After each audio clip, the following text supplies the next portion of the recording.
네, 할렐루야. 네.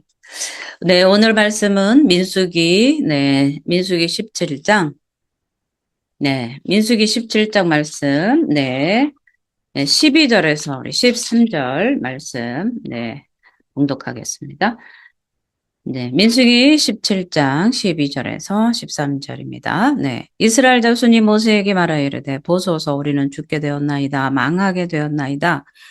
다 망하게 되었나이다.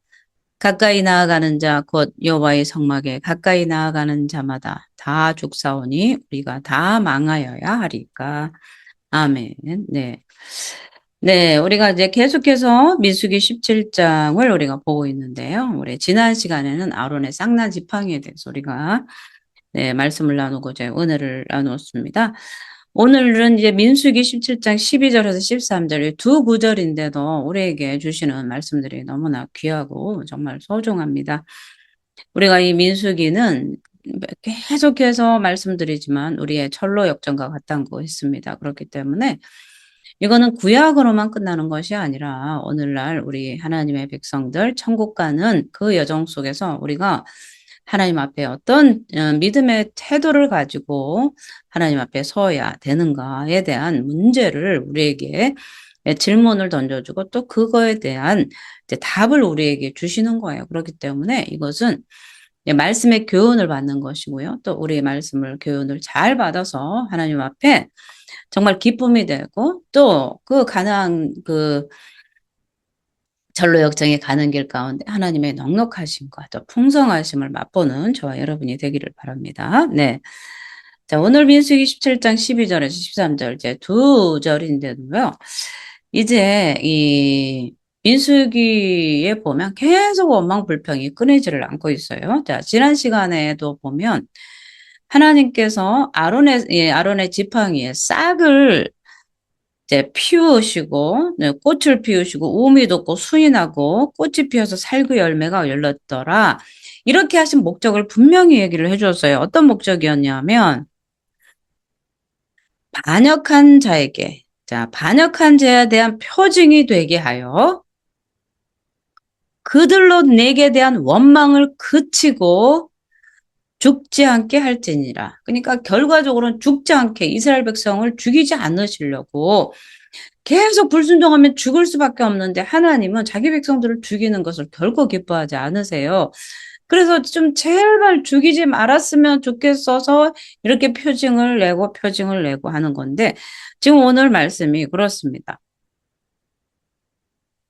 자, 첫째는 반역한 자에 대한 표징이 되게 하려고 살기 열매가 맺히게 하셨고 그 표징은 그냥 표징으로서만 끝나는 게 아니라 그들로 하여금 이스라엘 백성으로 하여금 원망을 그치게 하는 표징이 되는 거죠. 그 원망을 그치면 뭐가 따라와요? 죽음이 사라지는 거죠. 그래서 곧 원망은 죽음이다. 원망하면 죽는다. 이게 우리는 이 머릿속에 꽉 박혀 있어야 돼요. 우리가 과거에는 하나님 앞에 원망해도 하나님은 그냥 진노의 하나님이시니까 구약에는 진노의 하나님이시니까 원망하면 싹 죽이시고 싹 죽이셨는데 오늘날 이 예수 그리스도는 사랑이 너무 많으신 분이라 원망해도 괜찮다. 도둑질해도 괜찮다. 간음해도 괜찮다. 남의 뺨을 때려도 괜찮다. 공연히 시비 걸어서 잘 가는 사람들을 다리를 걸어서 넘어지게 해도 괜찮다. 이렇게 예수님은 모든 것을 다 괜찮다. 사랑이야. 예수님은 사랑이시니라. 예수님은 사랑이시니라. 도둑질해도 사랑이시니라 덮어주고 보혈 싹 흘려서 씻어주고 우리는요 이렇게 착각하고 살면 안 됩니다. 예수 믿는다는 것이 이렇게 공짜 인생을 살면서 죄 지어도 괜찮고 도둑질해도 괜찮고 예수님이 다 봐주시는 걸로 착각하시면 성경을 너무나 잘 못 읽은 거고요. 하나님을 잘 모르는 거예요. 그래서 우리에게 지혜와 계시형이 필요합니다. 그래서 지혜와 계시형을 주신 목적이 뭐냐? 하나님을 알게 하는 거예요. 하나님을 모르면 이렇게 속는 거예요. 도둑질하고 죄 지어도 그냥 가만히 양심에 화인 맞은 사람처럼 살아가면 이거는 속는 것입니다. 사단에게 속는 것이고 자기 양심에 양심에 의해서 속는 거죠. 자기 양심을 속이는 일이 되는 것이기 때문에 그렇습니다. 자, 오늘 민수기 17장 12절을 한번 읽어볼게요. 12절. 이스라엘 자손님 모세에게 말하여 이르되 보소서 우리는 죽게 되었나이다. 망하게 되었나이다. 다 망하게 되었나이다. 지금 바로 10절에 여호와께서 모세에게 말씀하실 때 원망을 그치게 하려고 죽지 않게 하려고 아론의 지팡이에 싹이 나고 우미 돋아서 열매가 맺게 한 이 목적이 있었는데 지금 바로 아론의 지팡이에 그 살구 열매를 봤음에도 불구하고 바로 또 원망하고 불평을 하는 거예요. 지금 다 죽게 되었습니다. 망하게 되었습니다. 망하게 되었습니다. 이렇게 하는 거죠. 이 고라당의 반역에 대해서 하나님의 심판이 있었잖아요. 그래서 이 백성들의 원망을 들었기 때문에 하나님은 이 원망을 그치고 이들을 살리기 위해서 지금 아론의 쌍난 지팡이를 통해서 표징이 되게 하시고 그것을 이제 둠으로써 그들 눈앞에 둠으로써 원망을 그치게 하는데 목적이 있었는데도 불구하고 지금 아직까지 백성들은 모세 아론에 대해 원망하는 마음을 버리지 못했다는 거예요. 이 원망이 하늘 끝까지 사무쳤어요. 그래서 이러한 사실을 알고 계신 하나님이 계속해서 원망불평하는 이 이스라엘 백성들을 향해서 아론의 지팡이에 이제 살구 열매가 맺게 하시면서 그걸 확증시켜 주셨죠. 그런데 이 백성들은 이 하나님의 이적을 보고도 아직도 원망하고 아직도 원망하고 하나님이 자기들을 심판하실 거라는 그 두려움 때문에 지금 원망하고 있는. 너희들 말 안 들으면 죽는다. 어떻게 죽으면 어떻게 이렇게 하는 미련한 백성들인 거예요. 순종하면 되잖아요. 순종하면 될 걸. 왜 우리 죽으면 어떻게 큰일 났다. 우리 다 죽게 생겼다. 이렇게 하는 거예요. 우리가 죽긴 왜 죽어요? 순종하면 되지요. 이렇게 대답하는 백성들이 생겨나야 되는데 그렇지 못하고 죽게 생겼다. 이건 뭐예요? 또 불순종하겠다는 얘기 아니겠습니까? 이 부정적인 이 사고에서 벗어나지 못한 이 이스라엘 백성들이 생각하는 것마다 말하는 것들이 다 원망이요 불평이라는 사실입니다. 이 이스라엘 백성들이 모세에게 우리가 죽게 되었고 망하게 되었다 말한 것은 정말 진실로 우리가 잘못했거나 하나님 앞에 지금까지 불순종하고 원망해서 이런 사태까지 왔는데 우리 철저히 회개하자 한 것이 아니라 너 때문에 죽게 생겼어. 이렇게 원망하는 거랑 같은 거예요. 그죠? 망하게 되었다고 말하는 것은 정말 참다운 회개에서 나온 것이 아닙니다. 부르짖음이 아니었어요. 회개에서 나오는 부르짖음이 아니었어요. 그래서 너희는 환난 날에 나를 부르라. 내가 응답하겠고 내가 너희들이 알지 못하는 크고 비밀한 것들을 말하리라 하시니 예레미야 33장 3절에도 뭐 소리만 들으라고 한 것이 아니라 크게 부르짖어서 회개하라는 뜻이에요. 사실은. 그죠? 왜냐하면 이스라엘 백성들이 포로에 잡혔으면 거기에서 소리를 질러야 돼요. 살려주세요 소리를 질러야 되겠습니까? 아니면 하나님 잘못했습니다. 살려주세요라고 해야 되겠어요. 그죠? 살려주세요 소리를 지를 때도 이 전제 조건, 회개의 전제 조건이 있어야 된다는 말입니다. 자, 그래서 오히려 이 백성들의 부르짖음은 어떤 부르짖음이었어요? 믿음의 결과로 오는 이 회개가 아니었습니다. 불평의 소리였어요. 왜 이렇게 가져갔어요? 이렇게 예레미야 33장에서 너는 내게 부르짖으라 했다고 하나님 앞에 나가서 왜 가져가게 만들었어요? 하나님 왜 병들게 해서 이렇게 소리 지르라는 얘기가 아니고 환난 날에 환난을 만나면 회개의 부르짖음. 하나님 앞에 가슴을 찢어 통에 자복하며 하나님 앞에 부르짖으라는 뜻이지 사람들이 잘못 알아가지고요. 이 예레미야 33장에서 너는 크게 내게 부르짖으라 환난 날에 부르라 했으니까 기도원에 가가지고 방언으로 그냥 막 천정이 들썩들썩하게 방언으로 막 소리를 질러대면서 옆에 사람의 눈을 힐끗힐끗 때도 모르고 그냥 막 소리 질러대는 분들도 있어요. 그런데 이 예레미야 33장에도 마찬가지고 오늘 이 말씀도 보면 이스라엘 백성들이 하나님 앞에 죽임당한 이유가 뭐겠습니까? 회개하지 않은 것 때문 아니겠습니까? 불평불만이기 때문에 그렇습니다.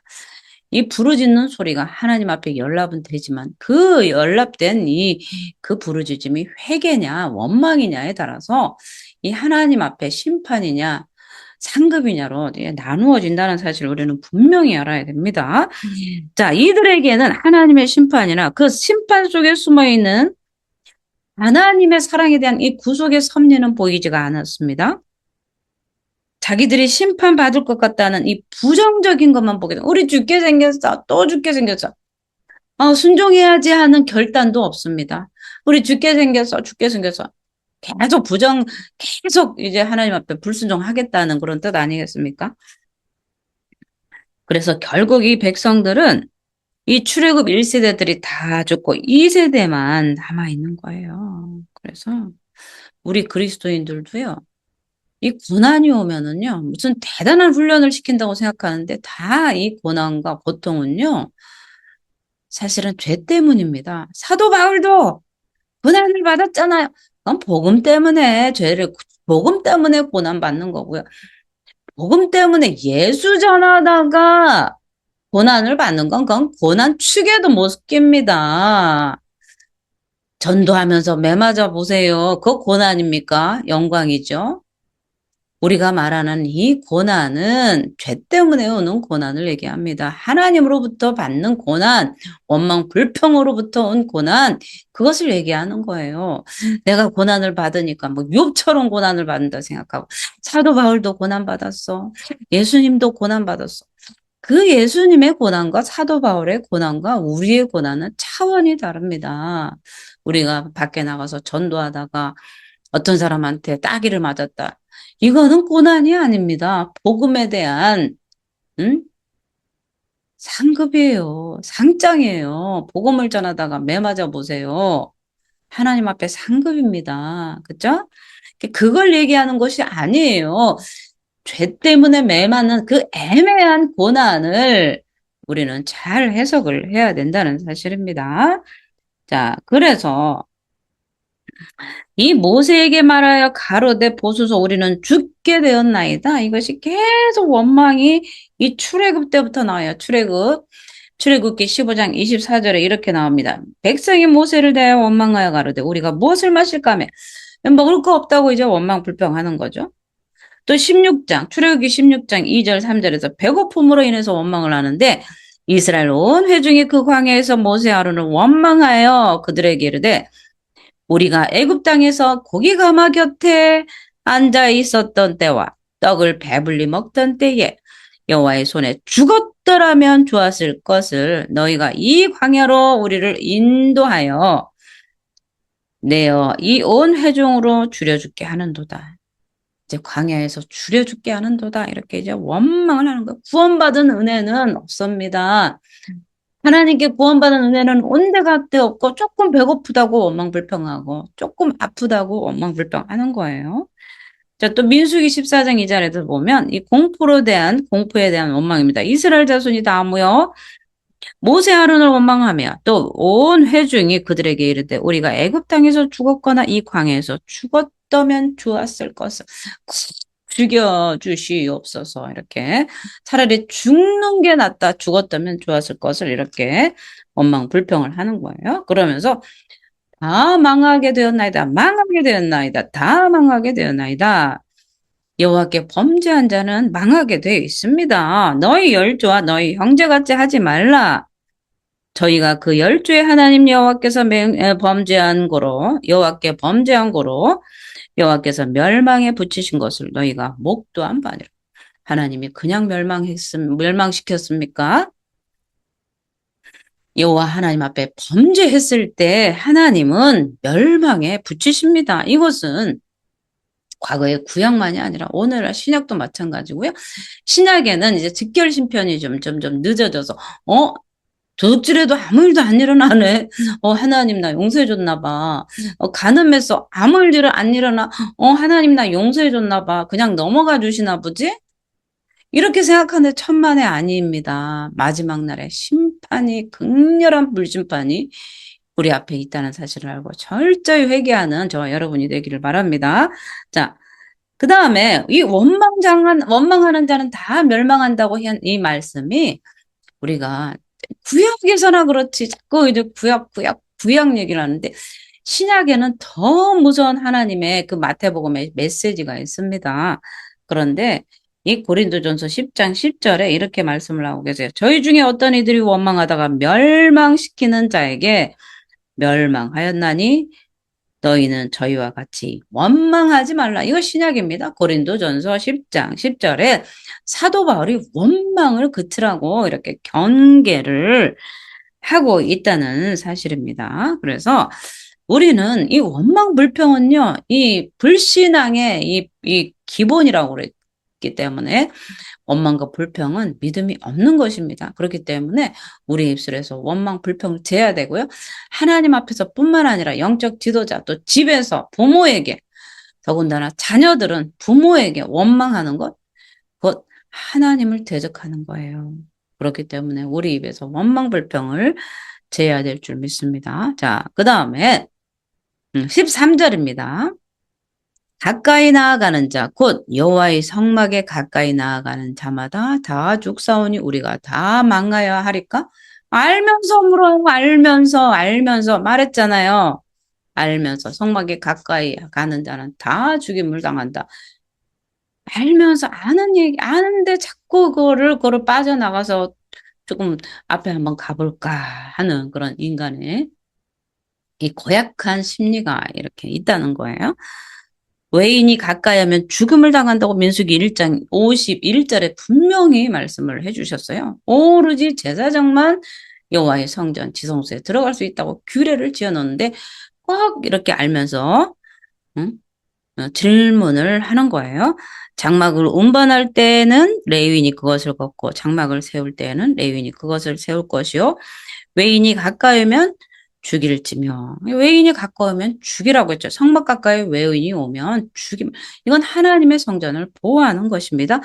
그냥 밑도 끝도 없이 죽이라고 한 것이 아니라 가까이 안 오면 돼요. 가까이 가지 마.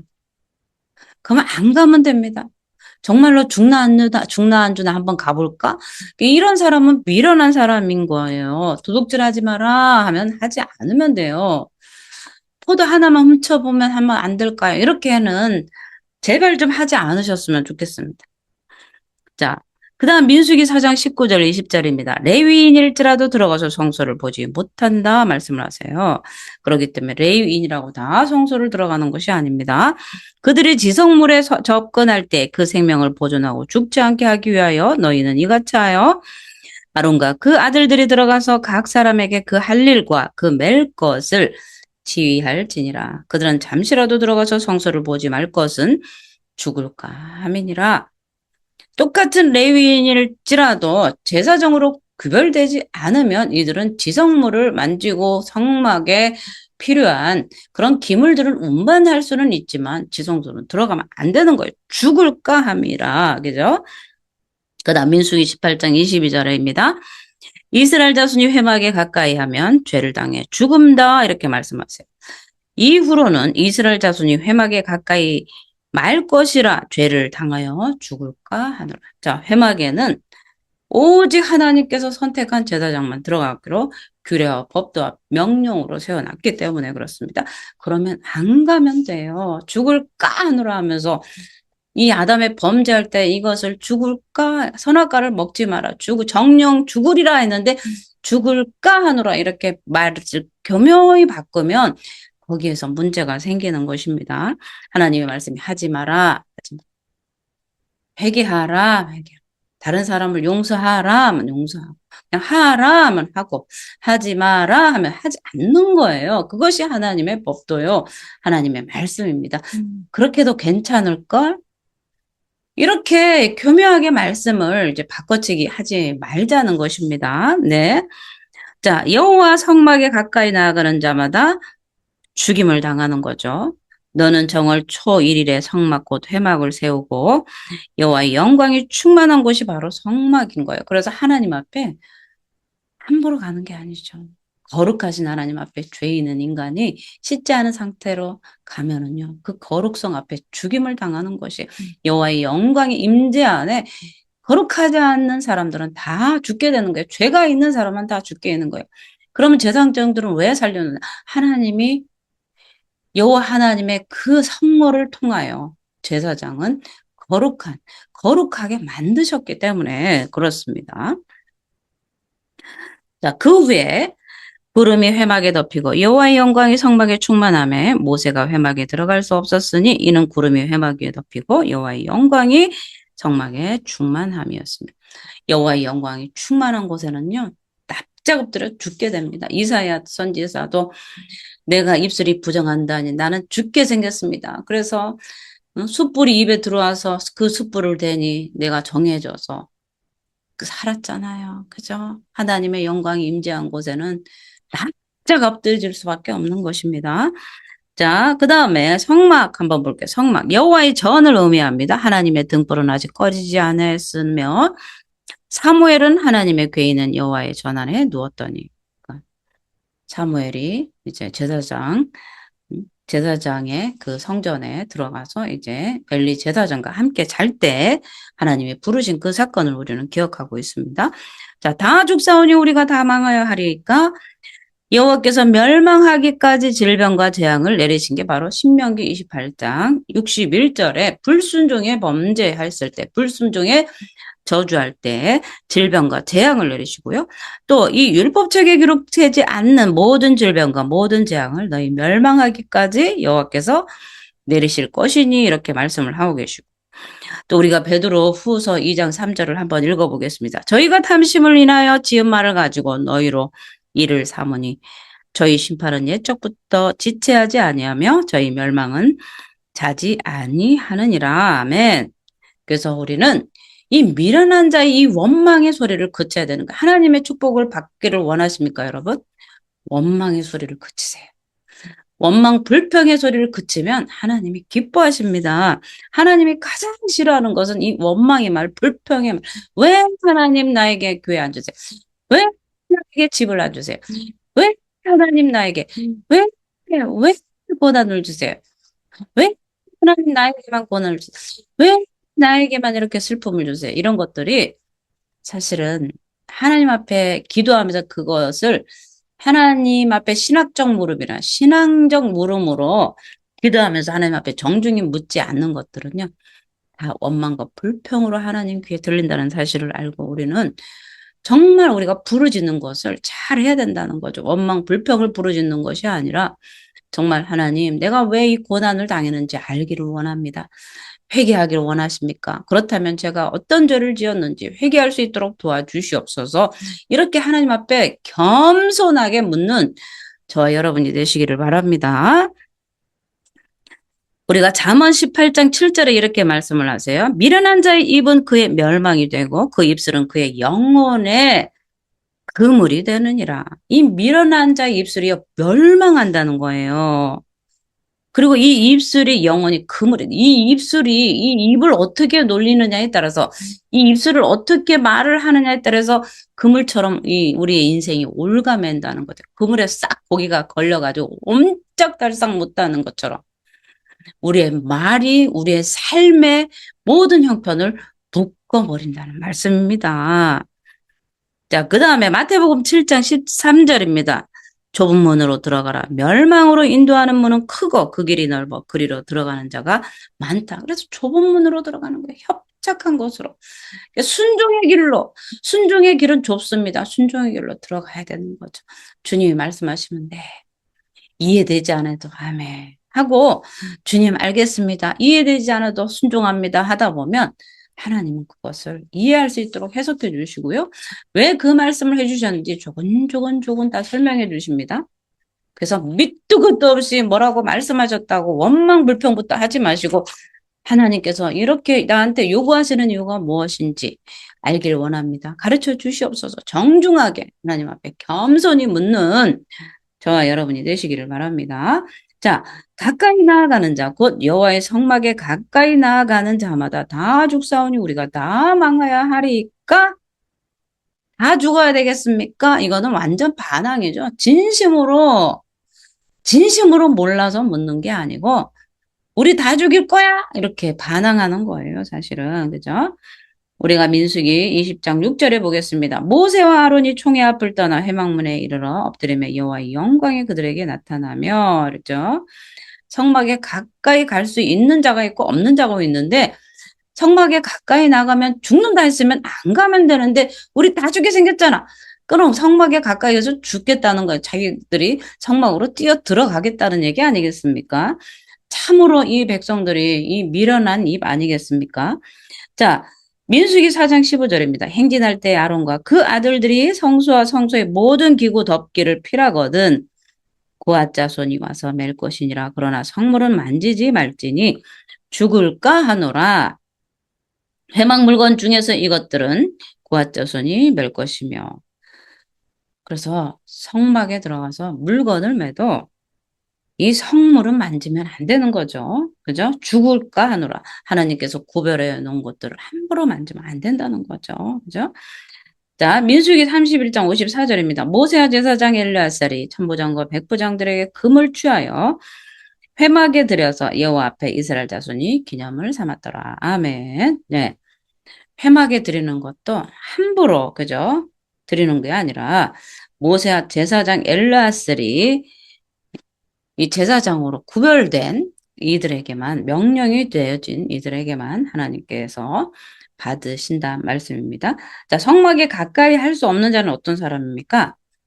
멸망이 가증한 것이 거룩한 곳에 설 수 없기 때문에 그렇습니다. 그래서 우리가 마태복음 24장 15절에 보면 그러므로 너희가 선지자 다니엘이 말한 바 멸망에 가증한 것이 거룩한 곳에 선 것을 보거든. 그런데 안티오파스 에피파네스가 우리가 주후 70년 이 성전을 뚫고 들어와서 이 성전을 다 회파시켰는데 거기에 이제 우상의 제물을 성전 위에 올려놨다는 사실 아니겠습니까? 그래서 멸망에 가증한 것이 성전 안에 선 거죠. 그 다음에 여호와의 영광이 충만하게 출애굽기 40장 34, 35절에서 그 후에 구름이 회막에 덮이고 여호와의 영광이 성막에 충만하며 모세가 회막에 들어갈 수 없었으니 이는 구름이 회막 위에 덮이고 여호와의 영광이 성막에 충만함이었습니다. 하나님의 영광이 충만하면 납작 엎드려서 어디를 들어가겠습니까? 그렇죠? 그렇죠? 오늘날도 우리가 하나님의 영광의 임재가 충만한 곳에는요 일어날 수가 없습니다. 사실은. 그 다음에 성소를 더럽히게 되기 때문에 우리 에스겔서 23장 38절입니다. 이외에도 그들이 내게 행한 것이 있나니 당일에 내 성소를 더럽히며 내 안식일을 범하였도다. 안식일을 범한 것이 하나님의 성소를 더럽힘이 되는 거예요. 그래서 우리는 예배 가운데도 예수님의 보혈로 깨끗이 씻고 하나님 앞에 나가지 않으면 성소를 더럽히게 되는 것입니다. 자, 그 다음 가까이 할 수 없는 자, 회막에 가까이 할 수 없는 자, 성소에 가까이 할 수 없는 자 이렇게 말씀을 하시는 건데 첫째는 이 민수기 3장 10절에 이렇게 말씀하십니다. 외인은 못 들어간다라고 하는데 외인이 누구입니까? 너는 아론과 그 아들들을 세워 제사장 직분을 행하게 하라. 외인이 가까이 하면 죽임을 당할 것이니라. 외인이라고 그러면 뭐 다른 나라 외인이 아니고 아론과 그 아들들을 세워서 제사장 직분을 세우게 딱 규정해 놓은데 이 사람들 외를 다 외인이라고 하는 거예요. 아론과 그 아들들이 제사장 직분으로 세움을 받았는데 이들 외에 어떤 누구든지 레위든지 족장이든지 천부장이든지 그 백성들 가운데 존경받는 인물이라 할지라도 하나님께서 세운 그 아론과 그 아들들 제사장 직분으로 딱 거룩하게 구별하지 않는 모든 이들은 다 외인으로 규정을 하고 가까이 하면 죽임을 당한다. 이렇게 명령을 해놓으셨습니다. 이미 민수기 3장 10절에서. 그 다음에는 또 가까이 할 수 없는 자가 있는데 정결치 못한 자입니다. 그래서 민수기 19장 20절에 사람이 부정하고도 스스로 정결케 아니하면 여호와의 성소를 더럽힘이니 그러므로 총회 중에 끊쳐질 것이니라. 그는 정결케 하는 물로 뿌림을 받지 아니하였은즉 부정하니라. 아멘. 네, 오늘날도 우리 교회에서 예배 드릴 수 있는 사람들은 교인이어야 되죠. 세례교인. 물로 세례를 받아서 물로 정결하게 된 자들. 그런 자들이 나와서 하나님 앞에 교회에서 예배 드리고 그 예배 가운데 성령으로 인치심을 받아서 성령으로 물과 성령으로 거듭날 때 하나님 나라를 소유한다는 거죠. 그래서 우리가 교회에서 주는 물 세례가 얼마나 중요한지, 이건 공식적으로 교인이라는 공적 선표이기 때문에 아무나, 나 예수 믿는데 예수 믿으면 됐지, 그냥 예배 드릴게요, 그러면 땡, 아니 올시다. 반드시 교회에 준하는 법적 테두리 안에서 세례 교인으로서 법적인 근거를 표증할 수 있는 이 물세례의 증표를 받아야 진정한 크리스찬이고 기독교인이라는 사실을 공식적으로 선포하게 되는 거죠. 그래서 교회는 공식적으로 교인이라는 그러한 이 세례교인, 물로 세례를 받은 자들이, 정결하게 씻어진 자들이 와서 예배하는 공식적인 선포의 공간이라고 우리는 보고요. 우리가 물 세례를 받아서, 반드시 세례를 받아서 그 세례 가운데 정결하게 씻음 받아서 회개의 세례를 받은 다음에 나와서 하나님 앞에 예배하는 것이, 이것이 교회 안의 규정으로 오늘날도 철저히 삼아야 된다는 말씀입니다.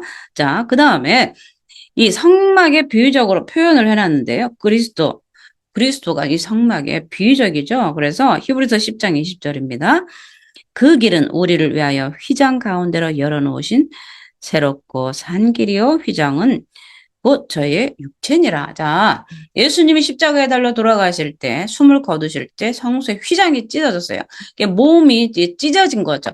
살과 피를, 그거를 찢으심으로 말미암아 우리에게 그 생명의 떡이신 예수의 살과 피를 먹는 우리에게 그 축복을 주신 거예요. 물과 피로, 그 보혈로, 그 생명의 떡이신 이것은 내 살이니라, 이것은 내 피이니라, 이것을 받아 먹으라. 이거는 내가 다시 올 때까지 이것을 기념하라, 기념하라, 기념하라 말씀을 해주셨기 때문에 오늘날도 우리가 성만찬을 행하는 것은 예수님의 죽으심을 기념하고 다시 오실 때까지 우리의 믿음을 지키기 위한 한 방편으로서 우리가 성만찬을 우리가 제정을 하고 성만찬을 우리가 한다는 사실입니다. 자, 그 다음에 우리가 고린도전서 6장 19절입니다. 너희 몸은 너희가 하나님께로부터 받은 바 너희 가운데 계신 성령의 조인 줄 알지 못하느냐? 그래서 성막을 비유로 해주는 거예요. 우리의 성전이 우리의 몸이 하나님의 성령의 전인 줄 알고 우리는 어떻게 해야 돼요? 늘 거룩함을 유지하고 죄가 들어오면 씻고 회개하고 보혈로 씻고 하나님 앞에 회개함으로써 늘 거룩한 성전으로 우리는 갖고 나가야 된다는 사실입니다. 그래서 이 성막에 가까이 나가는 자는 다 죽게 되는데 우리가 다 죽게 생겼습니다 라고 하는데 성막에 가까이 안 나가면 될 건데 자꾸 성막 안에 기웃거리겠다는 소리 아니겠습니까? 이런 말들을 안 들어요. 이스라엘 백성들이. 그렇죠? 고라당의 반역이 독특한 특징이에요. 고라당의 반역이. 이 민수기에서 유명한 사건 아니겠습니까? 그런데 선택된 제사장직에 대한 이 자기들도 동등한 하나님의 선택을 받았다고 주장한 거예요. 그러니까 자기들도 거룩하다라는 거야. 거룩하면 다 제사장으로 되는데 모세와 아론에게 너희만 제사장이냐? 너만 하나님의 음성을 듣냐? 이렇게 되면서 고라당이 반역이 나온 것이 아니겠습니까? 그런데 그들은 이 제사장직에 대한 선택받음의 기준을 거룩함이라고 자기들은 기준을 뒀어요. 거룩하자. 예수님의 보혈로 거룩하다. 오늘날도 그러지 않습니까? 너만 종이냐? 너만 주의 종이냐? 나도 거룩한 제사장이다. 이렇게. 그러나 하나님은 이 직분상 구별해 놓으셨어요. 그것들을 규정으로, 교회법으로, 또 과거에, 또 제사장의 모세를 통해서 법으로 이 구별을 해 놓으셨다는 사실을 우리는 분명히 알아야 됩니다. 그래서 이것은 하나님의 선택에 대해서 오해예요. 하나님의 선택에 대한 오해에서 비롯된 거예요. 거룩하면 다 제사장이 되나? 그렇지 않습니다. 그죠? 오늘날도 만인 전 신자 제사장이기 때문에 부영희 목사님 저리 비켜요. 오늘 내가 설교하겠습니다. 집사님이 그렇게 할 수 있습니까? 그렇지 않다는 거예요. 그죠? 이것은 하나님의 선택을 오해한 거예요. 그래서 하나님은 결코 죄사함의 중보적 역할을 담당하는 제사장직을 모든 사람에게 준 게 아니에요. 오늘날도 하나님은 예수 그리스도를 통해서 지성소로 누구나 들어갈 수 있는 길을 열어놓으셨어요. 예수님이 십자가에 달려서 돌아가실 때 성소의 휘장을 찢어 놓으셔서 누구든지 예수 그리스도의 보혈을 힘입어서 담대히 지성소로 들어갈 수 있었는데 그래서 만인 제사장인데 만인 제사장이 되었습니다. 전 신자가 다 제사장직을 너희는 왕 같은 제사장이요 거룩한 백성 하나님의 소유된 백성이라고 말씀하셨어요. 그러나 그렇다고 이 예배의 치리권 또 교회의 권징 또 말씀의 선포 이것을 누구나 다 할 수 있는 건 아니란 사실입니다. 하나님께서 교회마다 이 직분자들을 구별하여 세워 놓으셨기 때문에 그 질서와 법들을 오늘날도 따라가고 있는 것 아니겠습니까? 그죠? 그래서 오직 아론의 집을 택하셔서 그와 그의 자손들로 하여금 감당하게 하셨어요. 하나님의 선택을 받지 아니한 이 고라 땅은 결국 이 성막 앞에서 제사장으로 선택받지 못한 자들이기 때문에 심판을 받은 사실입니다. 성막에 가까이 접근하다가 죽은 대표적인 사람들이 되었는 거죠. 그래서 이 성막은 또 하나 선택되지 않는 자는 들어가지 못하지만 또 자기의 죄가 있으면 들어가지 못하는 거예요. 그러죠? 그래서 성막은 하나님의 임재가 있는 곳입니다. 그렇기 때문에 성막은 거룩한 곳이었고 또 하나님의 영광이 임재하는 곳입니다. 그렇기 때문에 성막에는 죄가 있고 흠이 있는 자들은 접근할 수 없었습니다. 그래서 이스라엘에서는 제사장들과 레위인이 성막 주변에 진을 치고 살았어요. 레위인들이 다른 모든 지파는 이 레위인들을 마주대하고 진을 치고 살았습니다. 이런 이유 때문에 이 레위인들과 제사장들은 그들이 삶이 거룩하고 죄짓지 않은 삶을 살아야 되는 거죠. 이렇게 레위인들이 마주보고 있었어요. 그래서 항상 눈여겨보는 게 죄 짓는다. 오늘날 우리 교회도 주의 종들이 다른 사람들이 다 눈을 부릅뜨고 쳐다보고 있지 않습니까? 누가 죄 짓나 이렇게 그죠? 감시하고 있는 거죠. 근데 감시하는 게 좋은 것입니다. 그래야 죄를 덜 지으니까 그래요. 자, 우리나라에 이 법이 없으면 무법천지가 되는 것처럼 교회도 하나님의 성전에도 그래서 무법천지가 되지 않고 하나님의 백성들이 질서 있게 하나님을 예배하도록 모든 법도와 규례와 명령들을 하나님께서 제정하시고 하나님의 백성들로 하여금 계속해서 거룩함을 유지하면서 하나님을 예배하라고 그렇게 만들어 주신 것이 바로 이 성경 66권인 줄 믿습니다. 자, 이 원망 불평하는 자는 또 성막에 들어갈 수가 없었는데 하나님의 출애굽 1세들을 이 광야에서 죽게 한 이유가 무엇입니까? 원망과 불평 때문에 원망과 불평으로 하나님을 대적했기 때문에 그렇습니다. 그래서 이 1세들에게서는 하나님을 찬양하고 모든 은총을 감사하며 이스라엘에게 허락하신 약속을 굳게 붙잡고 나아가는 모습을 전혀 볼 수가 없었어요. 오죽하면 하나님께서 이 출애굽한 1세대를 광야에서 다 죽이셨겠습니까? 오죽하면 죽이셨겠습니까? 그들은 조금만 불편해도 출애굽시키신 하나님을 원망했어요. 구원의 은혜를 망각하고 하나님을 원망하는 거예요. 오늘날도 구원받은 그 하나만으로도 감사해야 되는데 구원도 잃어버리고 그저 앉아서 밥이 적다, 옷이 없다, 먹을 것이 없다 그러면서 계속 원망불평하는 분들이 있다는 사실입니다. 이런 모습을 보고 하나님은 그들을 심판하지 않을 수가 없었어요. 원망불평, 이 불순종의 모습을 보고 하나님은 심판하지 않을 수가 없었습니다. 왜냐하면 하나님을 거역하는 것은 사술의 죄와 같고 마음을 완악하게 해요. 불순종하는 것은 다른 신 우상에게 절하는 죄와 같다고 말씀하십니다. 우리가 사무엘상 15장에 사무엘상 15장을 한번 읽어볼게요. 이 불순종의 죄가 얼마나 큰 죄인가 사무엘상 15장 23절입니다. 사무엘상 15장 23절 이는 거역하는 것은 점치는 죄와 같고 완고한 것은 사신 우상에게 절하는 죄와 같음이라 왕이 여호와의 말씀을 버렸으므로 여호와께서도 왕을 버려 왕이 되지 못하게 하셨나이다 하니 이것은요 이 사울 왕이 하나님의 명령을 어겼을 때 사무엘이 사울 왕에게 경고한 이 말씀입니다. 내가 여호와의 명령과 당신의 말씀을 어긴 것은 내가 백성을 두려워하여 그들의 말을 청종하였습니다. 사무엘님 내가 아는데요. 하나님보다 이 백성들이 나 죽일까 봐 무서워서 한 거예요. 이렇게 핑계를 대는 것입니다. 내가 그렇게 안 하면 백성들이 나를 가만히 안 둘 것 같아. 백성들에게 죽임을 당하는 것이 하나님께 영광이 됩니다. 이 이치를, 영적 이치를 모르는 거예요. 정말 순종했다면 하나님은 그 이스라엘 백성들을 벌하시지 이 사울 왕이 죽게 하겠습니까? 사무엘이 이렇게 말합니다. 이르되 여호와께서 번제와 다른 제사를 그의 목소리를 청종하는 것을 좋아하신 같이 좋아하시겠나이까?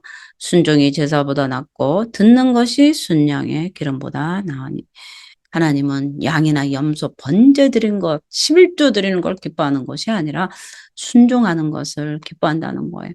하나님 무엇을 순양을 가져서 제사 지내라 번제를 이게 다가 아닌 거예요. 하나님은 순종을 좋아하세요. 순종을 기뻐하세요.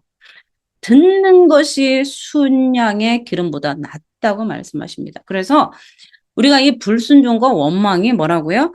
점치는 죄와 같다고 하십니다.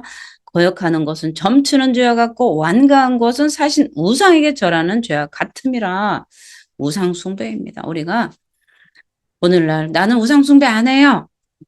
우상 숭배 기도 실컷 하세요. 목사님이나 실컷 하세요. 근데 난 우상 숭배 안 합니다. 그런데 오늘 이 말씀을 보세요. 사무엘상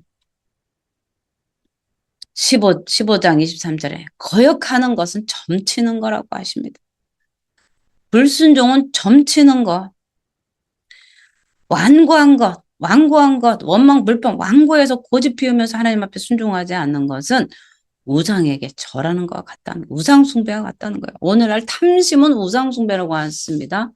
탐심은 우상숭배입니다. 과거에 하나님께서 이스라엘 백성들이 우상숭배해서 벌을 내렸는데 오늘은 우리는 우상숭배 안 하고 교회 잘만 다닌다. 우리 마음 가운데 하나님보다 더 사랑하는 것이 있다면 우상숭배이고 탐심인 거예요. 그래서 우리에게 있는 이 우상숭배의 죄를 맑게 씻어내야 된다는 사실입니다. 그래서 이 우상에게 절하는 죄와 같기 때문에 우리는 정말 이 성도들은 감사하면서 하나님의 덕을 전파돼 우리는 택하신 백성으로서 우리를 최초에 예정하셔서 작정하셔서 우리를 부르신 목적은 영광의 찬송이 되게 하려는데 어떻게 영광이 찬송이 되게 하겠습니까?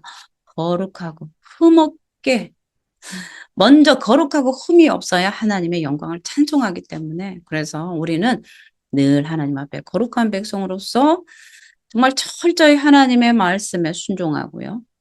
이 철저히 죄가 깨달아지면 회개를 하고 하나님 앞에 속죄에 제사를 드려야 되는 거죠. 이 속죄의 제사가 소나 양을 가져오는 것이 아니라 예수 그리스도의 그 보배로운 피로 말미암아 우리가 회개를 할 때 하나님께서 우리의 그 회개를 받아주신다는 말씀입니다. 그래서 오늘 이 민수기 17장 이 말씀에 이 원망 불평으로 인해서 이 이스라엘 백성들이 결국은 1세대가 죽게 되는데 우리 오늘날 이제 신약 시대 이 교회를 살아가는 우리도 얼마나 원망이 많은지 모릅니다. 그냥 얼핏 하면 하나님 앞에 원망이고 불평이에요.